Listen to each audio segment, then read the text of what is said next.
പട്ടാമ്പിയിൽ ഗർഭിണി മരിച്ചത് amniotic fluid ശ്വാസകോശത്തിൽ കയറിയെന്ന് പ്രാഥമിക പോസ്റ്റ്മോർട്ടം റിപ്പോർട്ട്.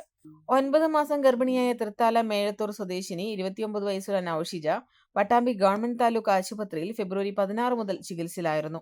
ഇന്നലെ രാവിലെ പട്ടാമ്പിയിൽ നിന്ന് റഫർ ചെയ്ത് മറ്റൊരു സ്വകാര്യ ആശുപത്രിയിൽ എത്തിയപ്പോഴേക്കും യുവതിയും ഗർഭസ്ഥ ശിശുവും മരിച്ചത് ആശുപത്രി അധികൃതർ മതിയായ ചികിത്സ നൽകാത്തതുകൊണ്ടാണെന്ന് കുടുംബം ആരോപിച്ചിരുന്നു.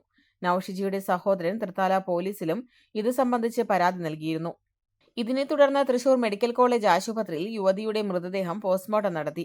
കുടുംബത്തിന്റെ പരാതി ശ്രദ്ധയിൽപ്പെട്ടതോടെ മനുഷ്യാവകാശ കമ്മീഷൻ ആരോഗ്യ വകുപ്പിനോട് റിപ്പോർട്ട് ആവശ്യപ്പെട്ടിരുന്നു.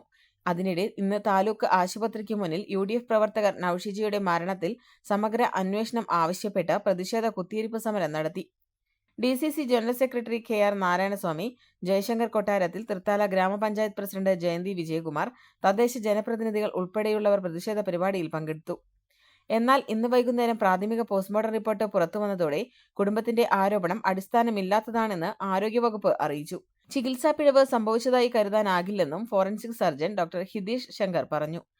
അമ്നിയോട്ടിക് ഫ്ലൂയിഡ് എംബോളിസം സംഭവിച്ചതാണ് യുവതിയെ മരണത്തിലേക്ക് നയിച്ചതെന്ന് പാലക്കാട് DMO TV റോഷിയും വ്യക്തമാക്കി. ഫെബ്രുവരി 16-നാണ് 9 മാസം ഗർഭിണിയായ നൌഷിജയെ പ്രസവത്തിനായി പട്ടാമ്പി താലൂക്ക് ആശുപത്രിയിൽ പ്രവേശിപ്പിച്ചത്. ശ്വാസതടസ്സവും ബ്ലീഡിംഗും ഉണ്ടായതിനെ തുടർന്ന് വാണിയംകുളത്തുള്ള സ്വകാര്യ ആശുപത്രിയിലേക്ക് മാറ്റിയെങ്കിലും ജീവൻ രക്ഷിക്കാനായില്ല.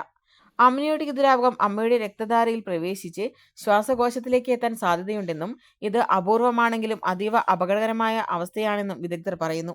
അമ്നിയോട്ടിക് ഫ്ലൂയിഡ് എംബോളിസം എന്നാണ് ഇത് അറിയപ്പെടുന്നത്. അമ്നിയോട്ടിക് ദ്രാവകം ഭ്രൂണകോശങ്ങൾ അല്ലെങ്കിൽ ടിഷ്യൂകൾ അമ്മയുടെ രക്തപ്രവാഹത്തിലേക്ക് കടക്കുമ്പോൾ ശ്വാസകോശത്തിലെ പൾമണറി ആൾട്ടറിയിൽ തടസ്സം, ഹൃദയ രക്തചംക്രമണ തകരാർ, ശ്വാസതടസ്സം എന്നിവ സംഭവിക്കാം. മാതാവിന്റെ രക്തവും അമ്നിയോട്ടിക് ദ്രാവകവും തമ്മിലുള്ള പ്രതിരോധ ഭിത്തി തകരുമ്പോൾ ദ്രാവകം രക്തധാരയിലേക്ക് പ്രവേശിച്ച് ശ്വാസകോശത്തിലെ രക്തചംക്രമണത്തിലേക്ക് എത്താമെന്നാണ് വിദഗ്ധർ പറയുന്നത്. ഇതുമൂലം പെട്ടെന്ന് ഗുരുതരമായ ശ്വാസതടസ്സം, കുറഞ്ഞ രക്തസമ്മർദ്ദം, ബോധക്ഷയം എന്നിവ സംഭവിക്കാം. സാധാരണയായി പ്രസവ സമയത്തോ പ്രസവത്തിനിടയിലോ അല്ലെങ്കിൽ പ്രസവത്തിന് ശേഷം 48 മണിക്കൂറിനുള്ളിലോ അപൂർവമായി ഇത് സംഭവിക്കാറുണ്ടെന്നും ആരോഗ്യ വിദഗ്ധർ പറയുന്നു. കാഴ്ചയുടെ കരുതലുമായി കൂറ്റനാട് അലീന കണ്ണടകൾ. നിങ്ങളുടെ കണ്ണുകൾക്ക് ഇനി മികച്ച സുരക്ഷയും കൃത്യമായ പരിചരണവും നൽകാൻ കൂറ്റനാട് ടൗണിൽ തൃത്താല റോഡിൽ അത്യാധുനിക സൗകര്യങ്ങളോടെ പ്രവർത്തിക്കുന്നു അലീന കണ്ണടകൾ.